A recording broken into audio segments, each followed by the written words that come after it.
Did you watch the Olympics the other day? The final of the road race. Wasn't it great to see Fuji Speedway again? I thought it was Suzuka. No, Fuji Speedway. Yeah, they ended the 2 road races, the men's and the women's, at Fuji Speedway. I loved it. I was thinking, yeah, I know where they are. I must be watching a different Olympics because I'm sure I saw something from Suzuka. Oh, well. But hey, have you ever raced at Fuji? No, I never went. I'd like to go. Even in sort of Formula 3. You remember those Formula 3 sort of invitationals? You didn't do that? No, I wasn't invited. Oh. I presume it's an invitational, so you have to be invited, and I obviously wasn't.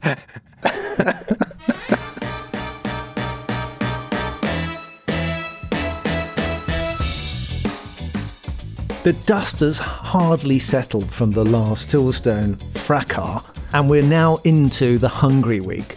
And this is F1 Nation with Tom Clarkson and me, the 1996 Formula One World Champion. Did I ever mention that before? Damon Hill. Brilliant. We're off. I'm excited. We're off. Well, how much are we going to talk about what happened at Silverstone? There's a few things that have happened since then, haven't there? Well, it's mostly words that have happened. I've not heard much from the FIA, actually. They've been quite quiet, haven't they, on this? They haven't come out and said, we are, going to look at the incident in the future. If there's any kind of collisions like this, we're going to take a tougher line. There's none of that I have seen. No, there's none of that. And they are waiting on Red Bull, who have until midnight on Saturday, that's 14 days, to ask for a review of the incident. And I think their gripe might be the leniency, what they perceive to be as the leniency of the penalty given to Lewis Hamilton. And I know they have lots of data that they've been looking at. For example, I think they've got proof that Lewis, they claim, never went that fast through Copse again in the race. Yeah.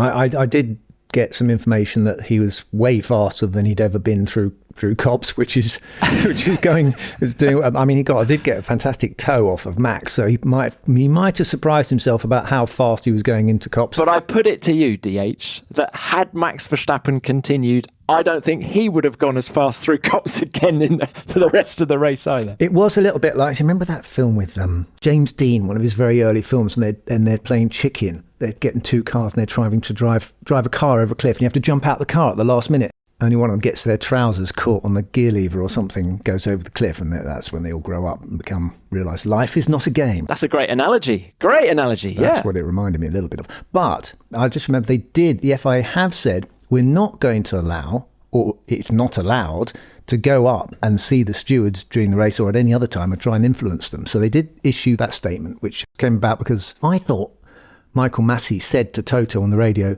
well, why don't you go up and have a chat with them?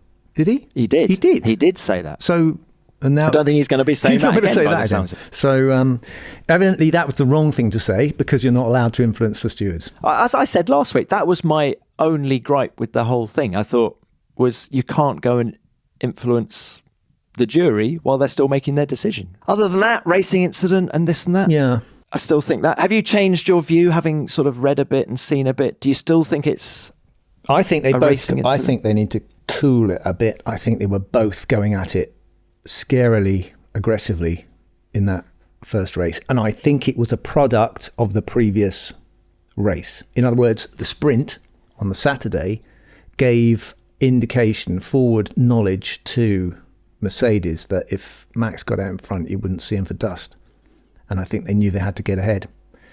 And I think that so a combination of factors which might have made Lewis a little bit more desperate and aggressive, and Max as well, because that opening half a lap was possibly the most exciting and daring and also slightly risky opening lap I think I've seen in I don't know how long. It was pretty breathtaking. It was breathtaking on the edge, and everybody I think watching had heart in mouth, and they kind of expected something to happen, and it did.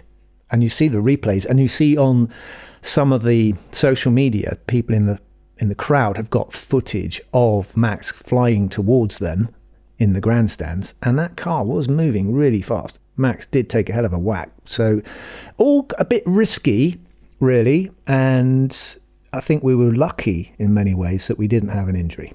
I was at Biggin Hill last Thursday, and the guys there were showing me the 360-degree camera footage from Max's car. And so you're looking at it from obviously all angles. But what stays with me is the silence after Max has hit the wall. It takes him a good 4 or 5 seconds to say anything over the radio. Then he's taking bits of bodywork out of the cockpit. Bits of carbon fibre have flown into the cockpit during the crash, and for a good few seconds he's just removing bits of carbon fibre before then hauling himself out of the car. And he does just stop and lean against the halo before he gets out of the car, and you can hear him on the 360-degree camera. There's a real audible groan, and that's him just, I've just had a massive 51-degree crash. And that's actually the moment that stays with me, having looked at all that footage. Yes, quite amusing to see him lifting the carbon out, but it's the almost primeval groan of, got away with that. 51G, not 51 degree. But did I say degree? Yeah, but we know what you meant.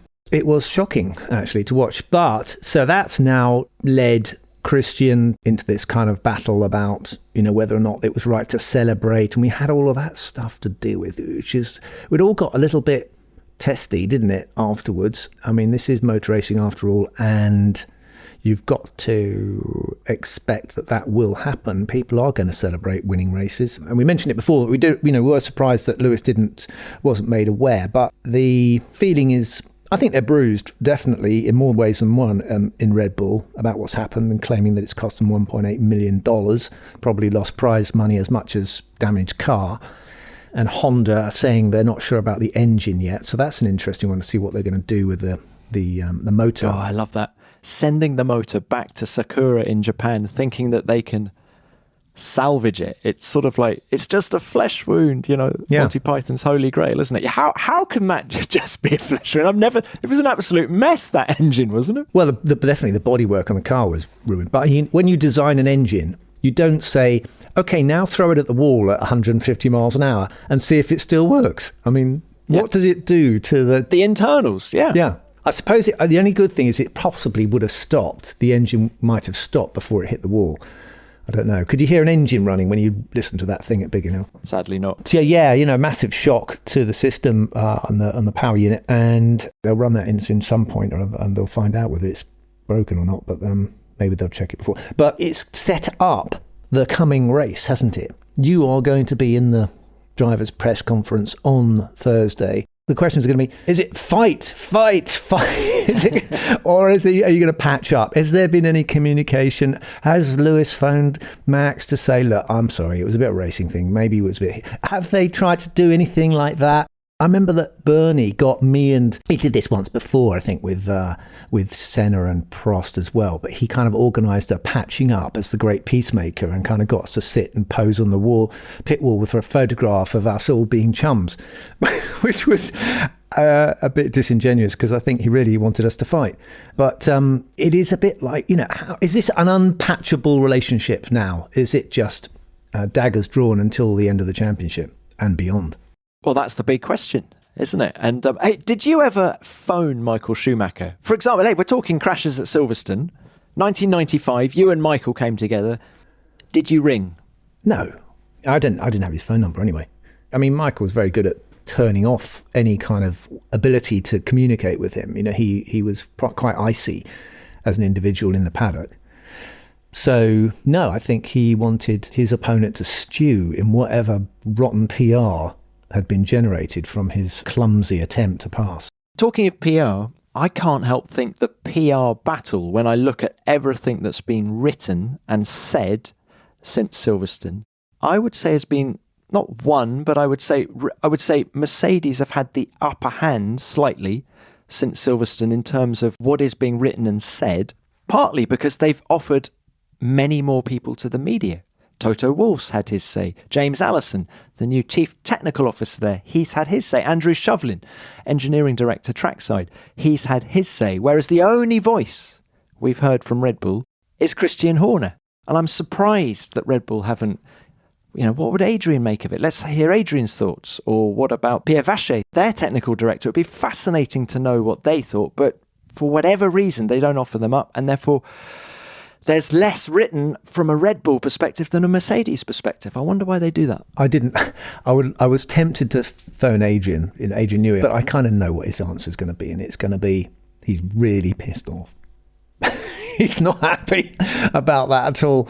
So I think that Christian putting it down, sometimes when it's that heated, I mean, Helmut Marko's said there's been some message coming out saying that he might be looking at some legal angle to this. But I mean, if you do that in motorsport, where are we going to end up with if we get lawyers suing each other for car crashes in motor racing? I mean, we'll be tied up in red tape for the next 100 years. It's a problem that has been looked at. If somebody was to get hurt, is there a civil claim involved in, or even a criminal one, in our sport? And I think my view has always been, you enter the arena. Once you've entered the arena, you've accepted the terms and the understanding that there is in that arena as to how it's conducted. I mean, it is gladiatorial. Somebody is going to get hurt, whether it's emotionally or physically.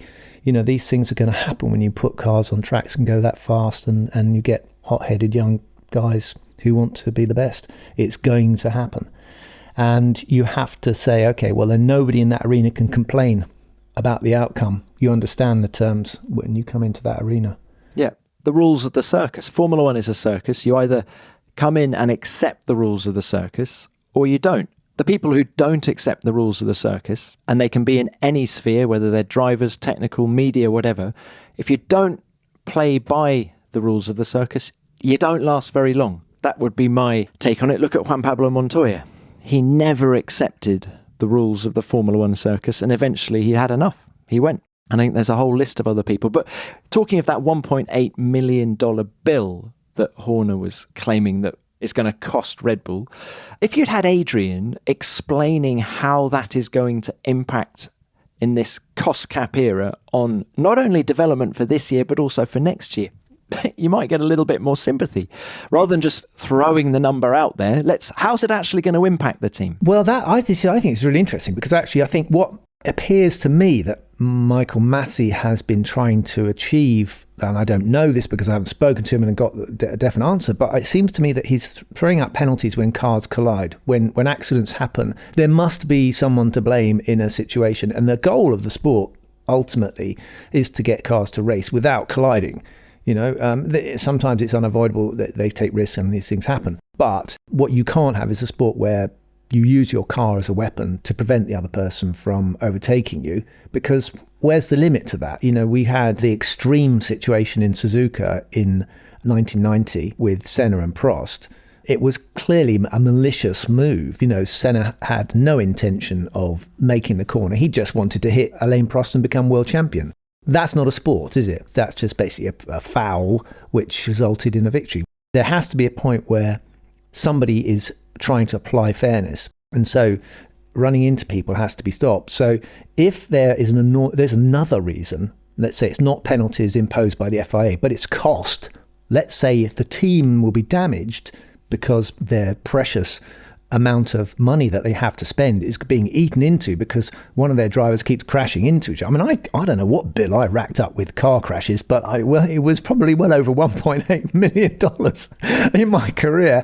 You add it up. I mean, even you've got to include testing and everything. So damage to their budget may well mean that the team bosses will say, listen, guys, can you mind not crashing the car? I know you want to win. I know you want to be aggressive, but can you just not break that front wing next time? Because every time we do that, it's £150,000. DH, that's a really, really good way of looking at it. But will drivers look at the big picture when they're in the heat of battle? I think they will do, because if they're adaptable to the criteria that are at play. And if the criteria that for a team going forward is that they cannot afford. I mean, when you race at the back of the grid, they send you out quite often, and they'll say, just so you know, this is the last rear wing we've got. Or just so you know, we're running out of tyres. Or when you got a team with no money at all, they say things like that. Can you please qualify this car, but not break it and not use too many revs or make any mistakes? Those are the things that a Formula One driver is actually normally expected to be able to achieve. It's like in a war. sometimes you've only got so much ammo left. What a fascinating way of looking at it. And this has happened, in recent years. If people are saying, oh, yeah, but this is all in the days of pre-qualifying. No. Just before Force India went into administration, Andy Green, the technical director of the team, would tell Nico Hulkenberg and Checo Perez, this is it. This is the last front wing, exactly as you're saying, TH. So this really does happen. And at the back of the grid, and the change in mindset that you're talking about at the front of the grid might take a while for the penny to drop. But yes, I think it has to happen. It set a very volatile kind of landmine there, isn't there, in the whole sport, the conflict between Lewis and Max. The rivalry that we're watching is the changing of the guard for the future of the sport. Lewis is hanging on to the tail end of his career, whereas Max wants to crack on and start attacking world championships, and he hasn't started yet. Lewis has definitely got the mindset of, I would like to stay on and win even more, and then put it further out of reach, but he still hasn't cracked the total of Michael Schumacher, which is 7. So this is what is in the minds of these drivers. This is the clash we're seeing. We're seeing a guy not letting go or not giving up on a world title because it's, if you like, it's the final cherry on the cake, and Max is going to try and stop that happening. And that's where we had Michael Schumacher coming up on the rails to Ayrton Senna in 94. Are you saying that one of the reasons Ayrton Senna continued in Formula One was because he could see the threat from Schumacher, and it was as much to stop Schumacher winning as it was for him to win?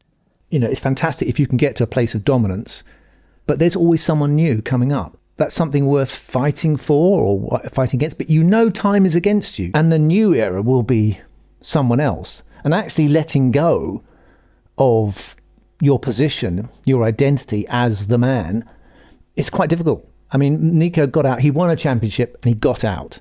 Did you, as a racing driver and sportsman, respect Rosberg for doing that? I think I understood it. In 96, famously, I didn't get retained, but I wasn't sacked, by the way. It's a term that often is used, even I use it, but I wasn't sacked because I didn't have a contract for the following year. So it was always a 1-year contract with Williams. But in 96, I won the championship. They didn't want to keep me. And so I went somewhere else. But after that, I just thought it was like extra time. I thought, well, I've got maybe one more championship in me. I'll crack on and see if I can get another one. But if I'd finished at the end of 96, I would have had one of the winningest averages of anybody in the sport. Maybe I should have stopped. But what would I have done, Tom? Hindsight's a wonderful thing, but did that even cross your mind at the end of 96? I was pretty disgusted with the sport and the way I'd been treated in 96. With the sport or with Frank? Well, it's the way that side of things works. I thought, this doesn't seem particularly, I used the word fair, but of course, that's a completely useless word, isn't it, in our sport, fairness. I mean, when it comes to the political side of it and the strategic side, the career strategy side of things, it can be baffling. I mean, Lewis has played it brilliantly. He's gone from one of the leading teams to another team that became even more dominant than the team he left. That career strategy side of things is very, very key, and it requires a certain acumen and a certain insight. In terms of the brightness of Lewis's light bulb, I think that accident proved that it's still really bright. He really, really wants it still. He's prepared to put himself in that position at 180 miles an hour with everything that he's achieved. I think that's remarkable. Yeah, well, he could have lost his front wing and he could have been out of the race and it wouldn't have been so wonderful.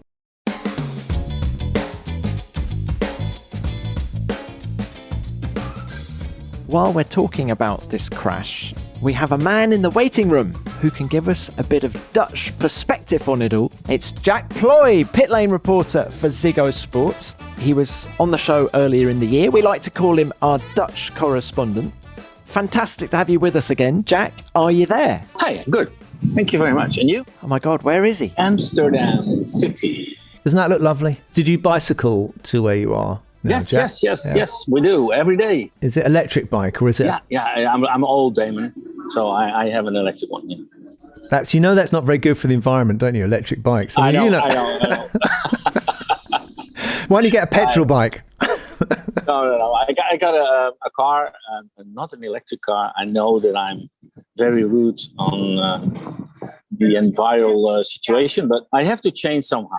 They're so good, those electric bikes are, them. Yeah. I do a bit of electric mountain biking. They're just so much fun. I don't understand why you electric bike. What's the point? You get on a bike to take exercise. So what's the point in having the bike do it all for you? You may as well ride a motorbike. The point is, I had a heart surgery and I had COVID. So to use my normal bike, it's only 400 yards and then I'm totally empty. So that's why I'm using the electric bike. Oh, man. You're quite literally saying on your bike, Tom, aren't you? Okay, I get it, Jack. I'll get.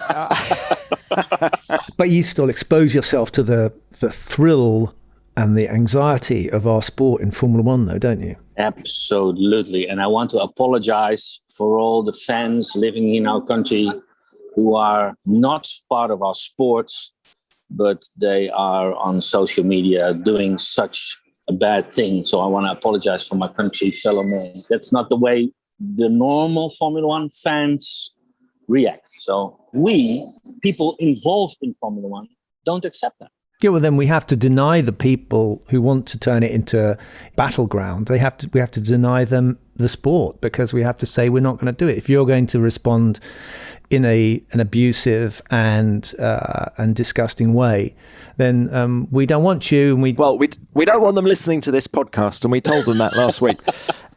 Yeah, so if any of them are listening to it, can you turn off, not listen to it? Please, now shut off. Jack, we've been discussing what happened at Silverstone, and have you had any insight from the Verstappen camp since the race? What can you tell us? I cannot share that much, but I think that the main thing is that Max, although he is very young, is not impressed by all the stuff surrounding it. He only wants to beat fair and square Lewis Hamilton on track.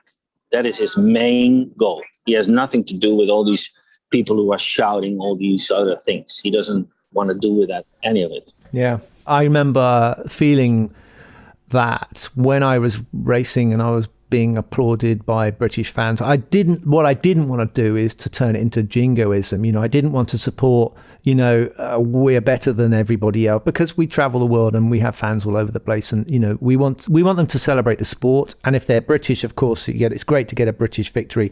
But what is not good is when it becomes, we're the best nation on earth and better than everyone else. I find that uncomfortable. I'm sure that Max is pretty much the same. I mean, we love the Dutch enthusiasm for Formula One, and it's great to have for you. I can obviously appreciate that. It's great for Holland. I've known quite a lot of Dutch racing drivers, and so they're everyone's benefiting from Max. But we don't want to turn it into anything more than just love of the sport, right? Yeah, correct. Absolutely agree, 100%. How do you think it's going to change the rules of engagement between Lewis and Max going forward, Jack? I don't know. I cannot talk for Lewis, but I know that Max is going to be acting normal, like he always does. He doesn't change.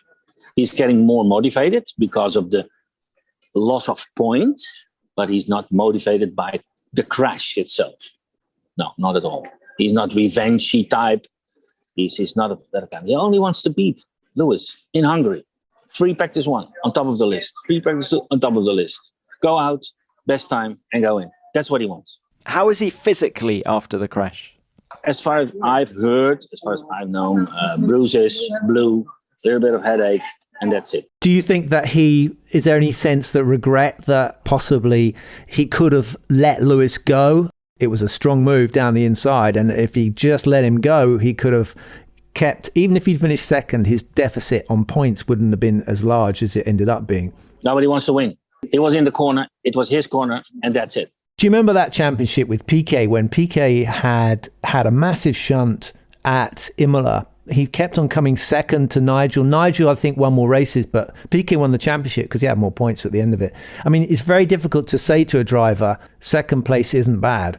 when they're of the mindset of someone like Max or Lewis, but you got to win the championship. It's the championship. It's the game is you score more points.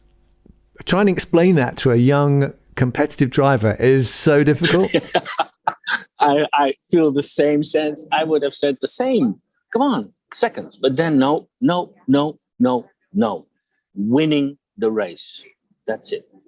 Everyone tells me that Lewis was so hot going into Copse that he wouldn't have made the corner anyway. And so if had Max let him go, he would have got him at the exit anyway. Yeah, but that's if and buts and maybes, Tom, but it doesn't count anymore. The steward said, Lewis, don't do it again.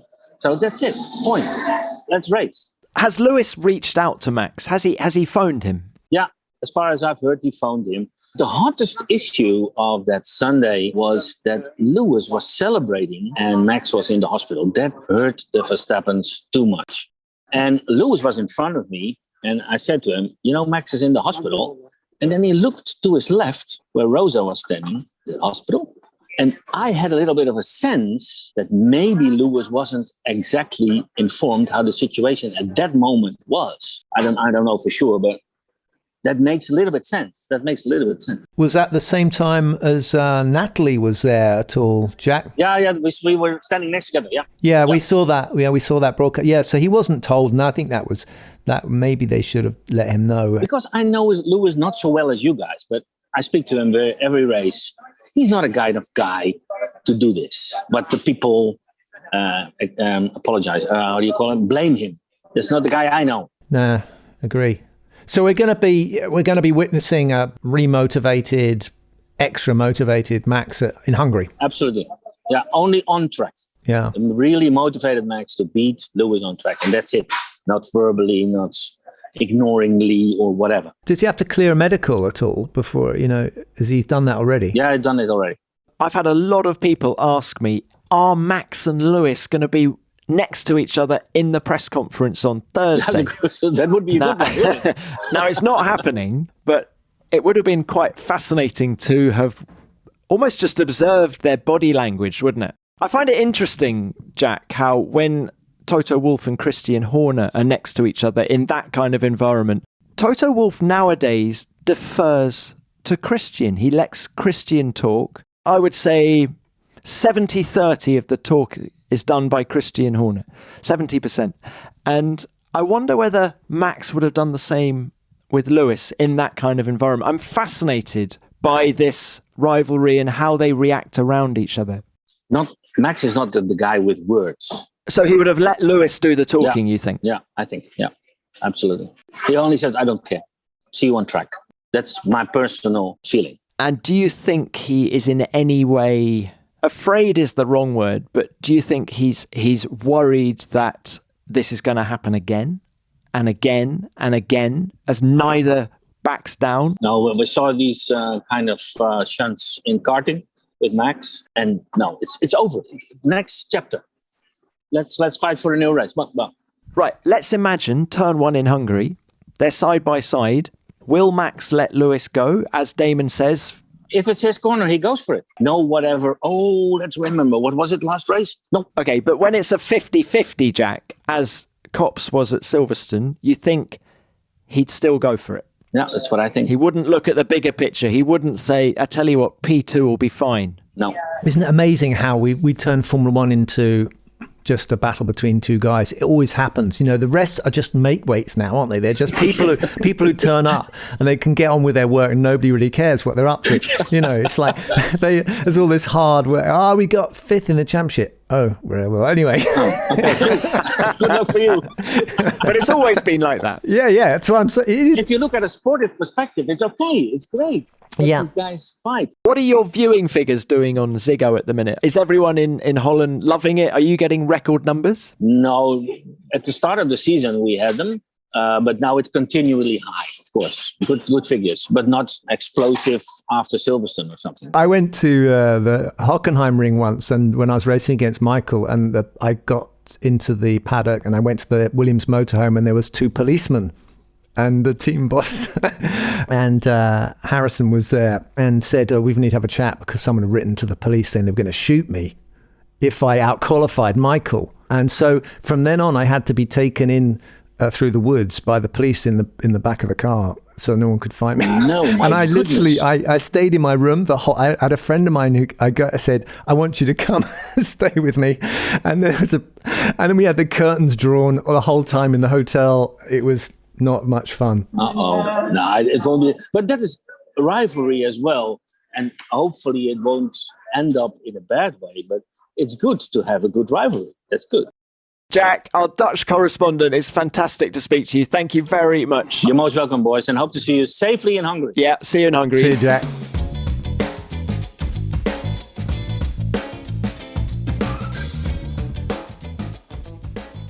Well, great to hear from our Dutch correspondent, Jack Plooij from Ziggo. It was nice, a little bit of cafe life there in Amsterdam. We could experience it. I mean, sadly, our listeners could only experience the clattering of cups and the chatter in the street, but we could actually see Jack there sitting out in the sunshine. Jack thinks that Max is only going to want to win in Hungary. So let's talk about Hungary, DH. Yeah. Now, first one from me is I want to take you back to a conversation we had with Juan Pablo Montoya ages ago. You and I were mucking about on motorbikes with him near Madrid.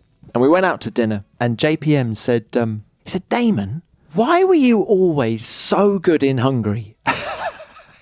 Yeah. Because it's a kart track and you never went karting. So can you explain he's not. You see, now? that's where he's wrong.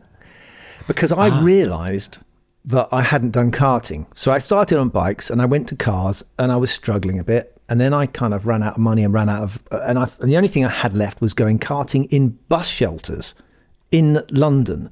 There was these, like, they'd phone up and go, we're doing a charity kart thing. Do you want to do it? And all the other racing drivers would be doing it. And I'm going, well, this is the only way I'm going to be able to compete. So I went and entered these indoor karting things. I did a few of them, but the penny dropped when I was karting in one of these karting events. I was really desperate to try and beat the other guys. And I was focusing like mad. And I was thinking, what is it about karting? And I just got into this mindset. And so I think that was really critical in helping me understand how a car responds around a circuit like Hungary, because it's changed a little bit since I raced there. They've lengthened the straight, but generally speaking, it's got a lot of slippery corners with quite a lot of long 180-degree corners. So I got the sense of how to drive it like a kart. So I'm quite satisfied that the person who didn't do any karting beat all those guys who'd done karting since they were 5 on a track that was more like a go-kart than any other track we go to. Just shows. Well, there you go. Juan Pablo Montoya, back in your box. You've got to apply yourself, you see. You got to. Yeah. Yeah. Was it an enjoyable track to drive? Because you won there twice. I liked it. I thought it was, nice and dry and dusty, and you could carry speed into the corner, into the apex. So you could roll the car in and then build speed up through the apex. So it's a bit like a golf swing. You're kind of accelerating through the ball, and Take your word for it. He's making all these hand signals on the Zoom, everybody. I don't know what he's doing really, but so I enjoyed it. Yeah, a bit tight and twisty. For racing, it's not so good. You have to qualify on pole position, really. You have to, you can dominate from pole because it is so difficult to pass. Although I did overtake. I know. How good was that overtake? That was one of my best ever overtakes. That was, yes, and I didn't crash into him. And the only reason I didn't crash into him is because I wasn't fighting him for a world championship, and he let me go, basically, because he was smart enough to know this was not worth fighting over. And so we're talking, listener, about a pass I pulled on Michael Schumacher going into turn 1 in Hungary. And he was in a Ferrari and I was in the Arrows. And one of my greatest days as a racing driver, I'd have to say, the Hungarian Grand Prix of 1997. Was that even sweeter? Even though you finished second, was that even sweeter than the wins? I think it was in many ways. It was a kind of underdog moment, wasn't it? No one expected much of us, and things just went really well, and we had a fantastic day in the sun. And Jackie Oliver, who had run the teams for the last 300 and whatever it is, 30 Grand Prix, who'd never won, his heart was in his mouth the whole way, and so he was understandably nearly in tears when we didn't win again. So they never won a Grand Prix, but it came very close. And of course, Max Verstappen hasn't won the Hungarian Grand Prix. He's finished second for the last 2 years. Do you remember last year when he crashed on his way to the grid? I don't remember that. Did he? What happened? He crashed on his way to the grid, and then Red Bull did this amazing repair job. Yeah. Was it raining? Yeah. Was it raining? Yeah. Yeah. Little slip. It wasn't really raining. It's just a bit greasy. It had rained or something. Yeah. Yeah. And then they changed, I think, the front left corner of his car on the grid. Yeah. It was amazing. Yeah, I need a little memory jog, Tom, but I now remember exactly what you're talking about. And they did this incredible last-minute dash, fixing everything and got him ready. That was amazing. Yeah. Yeah, finished second ahead of Valtteri Bottas. So they did an engine change as well in about 20 minutes, didn't they, once? Where was that? But, no, the great team, obviously, great mechanics. How do you think it's going to play out then, DH? Do you think, so Lewis Hamilton is an 8-time winner of the Hungarian Grand Prix. He's going for number 9. It's extraordinary how good he is there. Mercedes have a great record there as well. So they are going to be tough to beat. But we know that Red Bull have been quick everywhere this year. And there's no reason to think that they won't be quick this weekend as well. I think that the thing about Silverstone was that they'd gone for a very hard compound, even for Silverstone, and they were able to push like crazy. If they'd gone for the softest one, it's tyre management, it's tyre heat degradation. Front tyres get rooted at Hungary. So it's got to be a Red Bull circuit, more than likely. I'm not sure that Mercedes are that optimistic. We'll see what strategies they use, what tactics they use. They're going to have to think on their feet and be clever, because I don't think in a straight fight they're going to beat Max. And the last Red Bull win at the Hungaroring was Daniel Ricciardo back in 2014. So they haven't done it for a while. No, but we know they've done things this year that they haven't done for a very long time. And they've stopped, they've denied Mercedes their usual winning streak. I mean, when was the last time they didn't win 5 Grand Prix? Now, the last time we had the softest compounds in the range, Ferrari were very competitive, weren't they? Charles Leclerc on pole at Monaco, on pole at Baku. I think they've got reasons to be upbeat. The drivers are playing it down, saying, no, it's a step too far. Because let's not forget, Charles Leclerc came within 2 laps of winning the British Grand Prix last time out. Can he go better? He's saying it'll be difficult.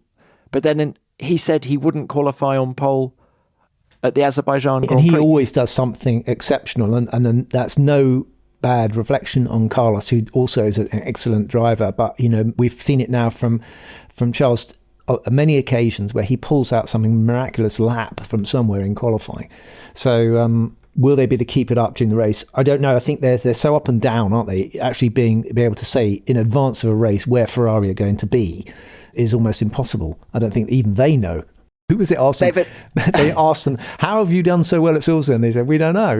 No, that was Lewis asked Charles, yeah. But the fact is they did do well. And actually, the only race that left them scratching their heads was the French Grand Prix, because the 2 prior to that, they'd been on pole and gone very well.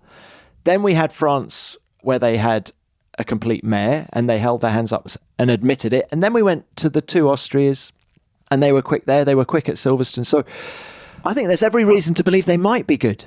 Could be good. Yeah. I think they're looking stronger all the time, aren't they? But I tell you who could be absolutely stunning is McLaren. I think Lando could be on fire in Hungary. I think it could be just their kind of track in qualifying anyway. Why do you say that? I think it's the kind of car they've got is generating good downforce, usable downforce in a way that makes Hungary suited to it. And the whole of Sector 2 is fast, isn't it? It's all 4th, 5th gear corners. So you need a really nice balance on your car, don't you? I know you say the front tyres get rooted there, but through there, I think there's a lot of time to be made. And the McLaren does seem to be very well balanced, or certainly in Lando's hands. It does. And I think that's why I'm saying I think that is going to suit Lando's abilities.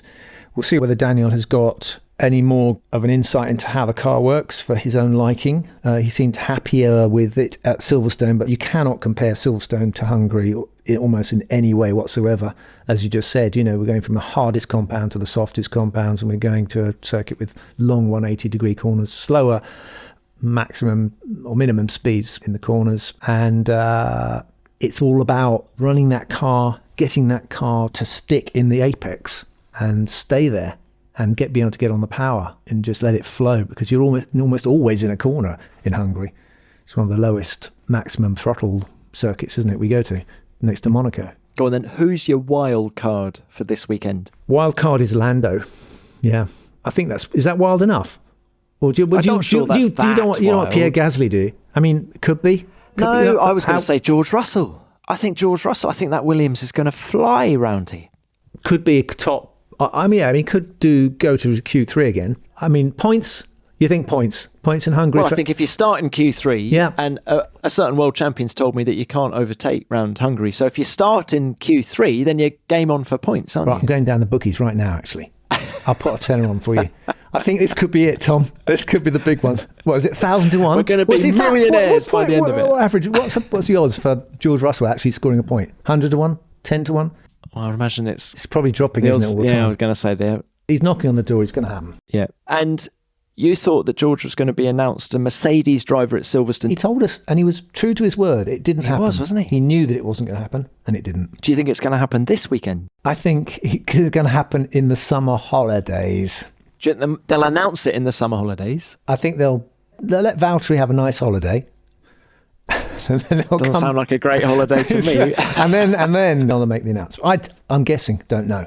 So he's my wild card anyway. George Russell in a Williams. Well, we know he's in a Williams. That's not news, is it? Well, no, that's not news, but he's my wild card. Oh, wild card. Yeah, okay. Yeah. George is the wild card.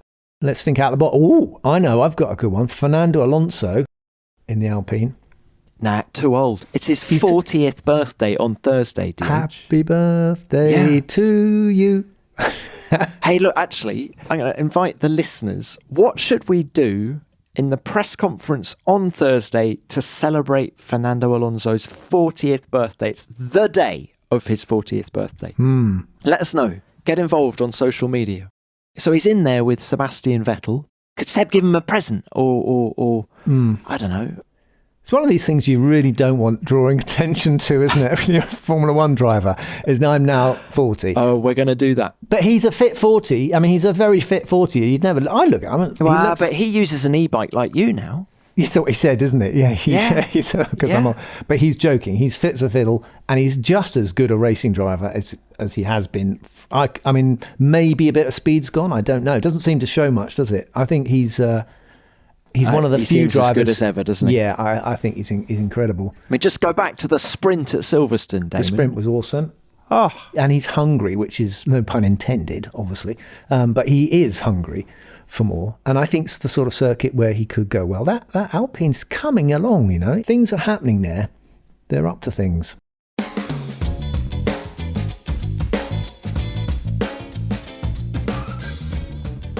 This is the Ask Damon section.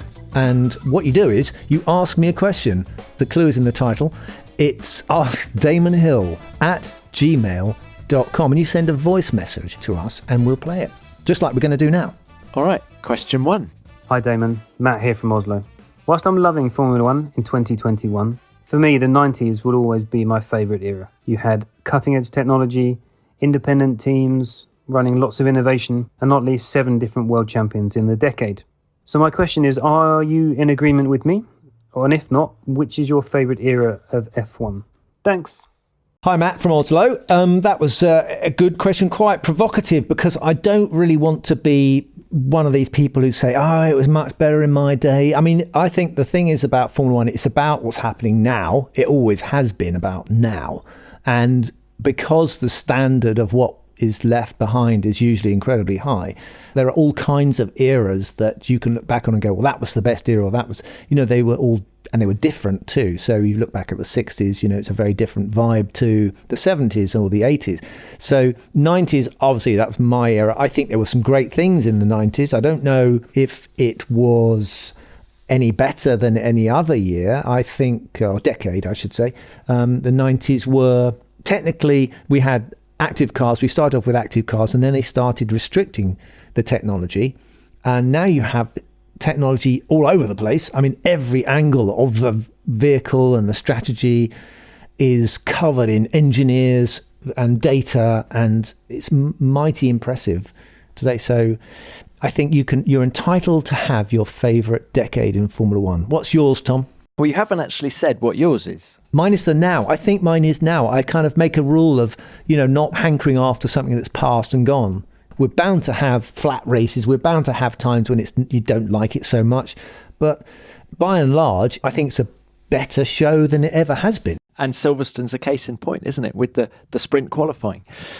Hey, I agree. We have to live in the now. But I'm going to also give Matt something to think about, which is I'm going to go for the 80s. I thought the 80s was fabulous.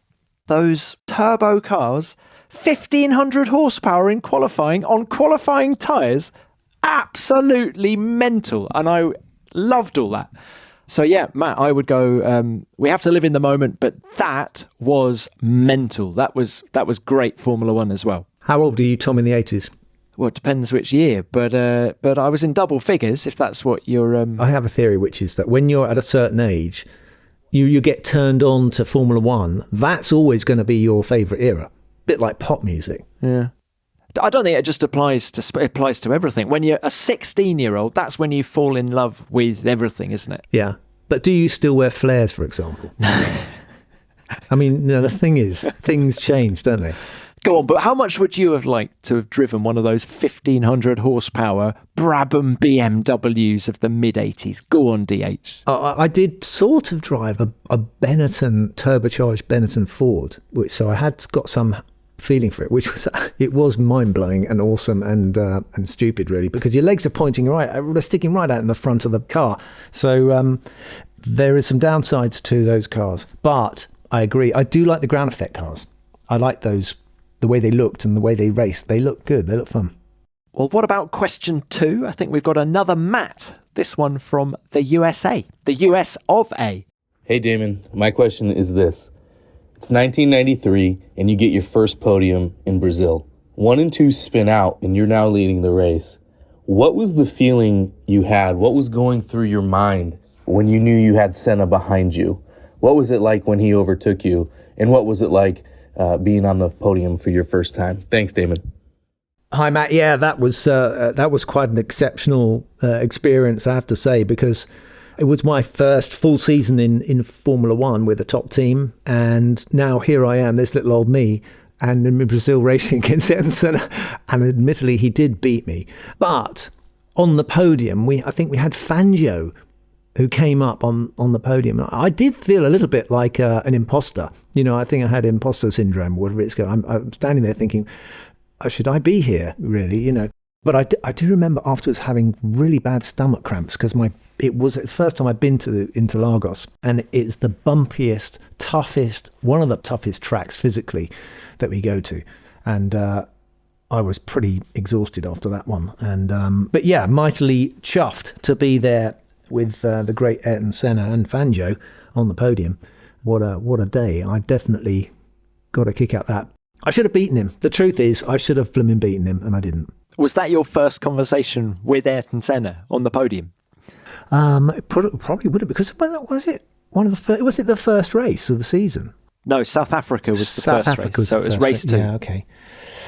Yeah, no, it was one of the early times. Yeah, I mean, I definitely was more used to watching Ayrton Senna on telly like everyone else. So to be there with a great man and in that situation was, I do remember it was very hot. I wasn't in a good place comfort-wise. So my stomach cramps and dehydrated and headache and beaten up and the sore neck and everything. Kind of wanted to go and lie down. I think extraordinary. When I see pictures now of it, I do have to pinch myself, look back and go, well, that really is me there. What techniques did you have to help with the neck round Interlagos, which of course is anti-clockwise? Did you have any techniques? Like, did you tie your head to the side of the cockpit? Well, I'd already, for my very first Formula One test, I realised that the make or break thing is going to be whether or not you can hold your head up. So I did loads and loads of exercises. I had a crash helmet with weights on it, and I used to just lie on the floor and watch TV and just keep my head off the ground and do what I did. I did rotational movements. If you think of a horse, your neck is very strong in one direction. In other words, if I was to go on hands and knees, the back of my neck would be able to hold my head up for a long time. So the gravity pulling your head forwards, there's loads of muscles on the back of your neck and slightly around your side. But in the front, there's nothing, because that's where your esophagus is. So there's virtually nothing at the front and the sides, which is what you need in Formula One. So it's a very unusual thing to do, to develop the muscles in that way. In order to get your neck muscles to develop strength in the forward-facing direction, you need to kind of do rotational movements. So it's so I just lie there watching TV and do 100 of those, every day, and eventually you develop a neck. And so anti-clockwise wasn't a problem? It wasn't so much of a problem for me there, no. But I do remember Ayrton had a clip on his helmet, and he had one race, I don't know if it was that race, where he put a strap around his arm to hold his head up. So his neck muscles weren't as good, but it was so bumpy, Interlagos. It was vicious. And there was a bump coming out of turn, the center S's, then you got down the back straight, and then you've got the first left hand, and then the left hand that goes down the hill. There's a bump there, which was so, your neck is on the limit with the load, and then suddenly you hit a bump, and it was like getting concussed. It was so bumpy. So 60 odd laps or so of that, and you feel it after. Did that upset the car, that bump, or was it only upsetting the driver? That upsets the car, of course. Yeah, the car jumping all over the place. So it's a ropey old track surface, which actually I think is good for racing. I think perfectly smooth tracks are very bad for racing, because I think part of the art of being a driver is to be able to find the way around the track. You know, it's a bit like a golf course or something. It's no good if it's perfectly flat. It has to have undulations and bumps, and you learn where you can go and where you can't, where you can use cambers and stuff to get more traction. So it's a great racetrack, and it does always produce great racing, doesn't it, Interlagos? It does, yeah. And of course, we've got the sprint quali there later in the year.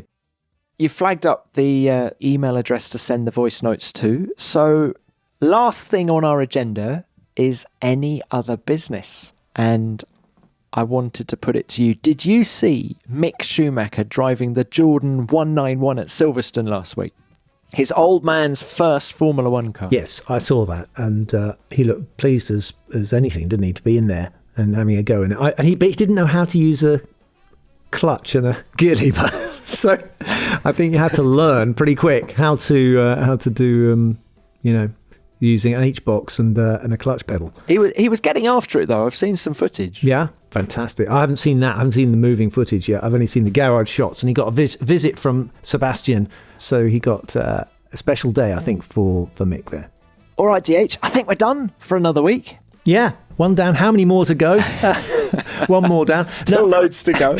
But I think we've done very well, Tom, considering there wasn't a race last weekend. Yeah. Well, I just want to say, I mean, those of you who are not going to be at the Hungarian Grand Prix, I will be at the Silverstone Classic driving my FW18 again. Are you going to do a few neck exercises before getting back in that car?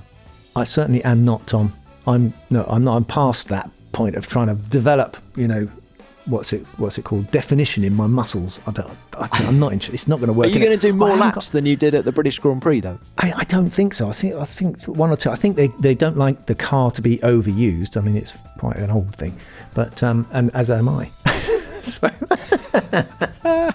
Oh dear. But anyway, so you'll be in Hungary. Yeah, I'll be in Hungary. Can't wait. And Pinks, if you're listening on your sunbed, hope you're having a great time, and we'll see you again in, a couple of weeks. Crikey, yeah. So we're going to miss you next week as well, damn it. We're going to have loads to talk about, aren't we? Yeah, the next episode of F1 Nation, which is actually produced by Formula One in association with Audio Boom. Kaboom.